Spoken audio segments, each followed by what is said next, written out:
नमस्कार दोस्तों, आज हम पंछी बोला चार पहर की कहानी सुनाते हैं।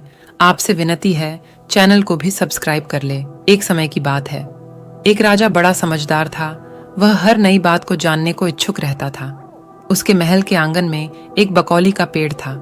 रात को रोज नियम से एक पक्षी उस पेड़ पर आकर बैठता और रात के चारों पहरों के लिए अलग अलग चार तरह की बातें कहा करता। पहले पहर में कहता, किस मुख दूध पिलाऊं, किस मुख दूध पिलाऊं। दूसरा पहर लगते ही बोलता, ऐसा कहूं न दीख, ऐसा कहूं न दीख। तीसरे पहर में कहने लगता, अब हम करबू का, अब हम करबू का। चौथा पहर शुरू होते ही कहता, सब बामन मर जाएं, सब बामन मर जाएं। राजा रोज रात को जागकर पक्षी के मुख से चारों पहरों की चार अलग अलग बातें सुनता। सोचता, यह पक्षी क्या कहता है, पर उसकी समझ में कुछ न आता। राजा की चिंता बढ़ती गई। जब वह उसका अर्थ निकालने में असफल रहा तो हार कर उसने अपने पुरोहित को बुलाया। उसे सब हाल सुनाया और उससे पक्षी के प्रश्नों का उत्तर पूछा। पुरोहित भी उत्तर नहीं दे सका। उसने कुछ समय की मोहलत मांगी और चिंतित होकर घर चला आया। उसके सिर में राजा की पूछी गई चारों बातें बराबर चक्कर काटती रहीं। वह बहुतेरा सोचता, पर उसे कोई जवाब न सूझता।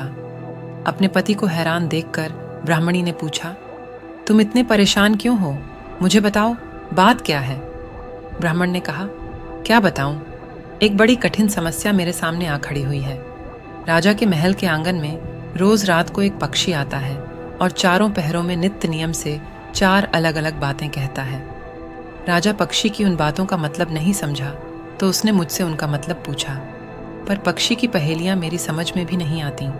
राजा को जाकर क्या जवाब दूं, बस इसी उधेड़ बुन में हूं।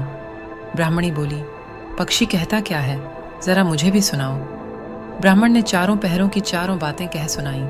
सुनकर ब्राह्मणी बोली, वाह, ये कौन कठिन बात है, इसका उत्तर तो मैं दे सकती हूँ, चिंता मत करो। जाओ, राजा से जाकर कह दो कि पक्षी की बातों का मतलब मैं बताऊंगी। ब्राह्मण महल में गया और बोला, महाराज, पक्षी के प्रश्नों के उत्तर मेरी पत्नी बता सकती है। राजा ने उसकी पत्नी को बुलाने के लिए पालकी भेजी। ब्राह्मणी आ गई। राजा रानी ने उसे आदर से बिठाया। रात हुई तो पहले पहर पक्षी बोला, किस मुख दूध पिलाऊं, किस मुख दूध पिलाऊं। राजा ने कहा, सुन रही हो, पक्षी क्या बोल रहा है। वह बोली, हाँ महाराज, सुन रही हूँ, वह अधकट बात कहता है। राजा ने पूछा, अधकट बात कैसी। पंडिताइन ने उत्तर दिया, राजन सुनो, पूरी बात ऐसे है, लंका में रावण भयो 20 भुजा 10 शीश, माता ओ की जा कहे, किस मुख दूध पिलाऊं, किस मुख दूध पिलाऊं। लंका में रावण ने जन्म लिया है, उसकी 20 भुजाएं हैं और 10 शीश हैं। उसकी माता कहती है कि उसे कौन से मुख से दूध पिलाऊं। राजा बोला, बहुत ठीक, तुमने सही अर्थ बताया। दूसरा पहर हुआ तो पक्षी कहने लगा, ऐसो कहूं न दीख, ऐसो कहूं न दीख। राजा बोला, इसका क्या अर्थ है। पंडिताइन ने समझाया, महाराज सुनो, घर जंब नवदीप बिना चिंता को आदमी, ऐसो कहूं न दीख, ऐसो कहूं न दीख। चारों दिशा, सारी पृथ्वी, नवखंड सभी छान डालो, पर बिना चिंता का आदमी नहीं मिलेगा। मनुष्य को कोई न कोई चिंता लगी ही रहती है। कहिए महाराज, सच है या नहीं। राजा बोला, तुम ठीक कहती हो। तीसरा पहर लगा तो पक्षी ने अपनी बात को दोहराया, अब हम करबू का, अब हम करबू का। ब्राह्मणी राजा से बोली, महाराज, इसका मर्म भी सुनिए। 5 वर्ष की कन्या 60 दई ब्याह, बैठी करम बिसुरती, अब हम करबू का, अब हम करबू का।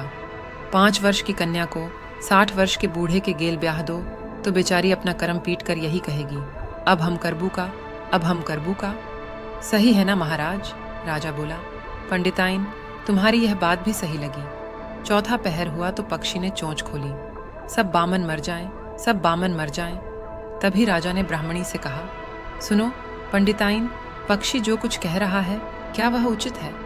ब्राह्मणी मुस्काई और कहने लगी, महाराज, मैंने पहले ही कहा है कि पक्षी अधकट बात कहता है।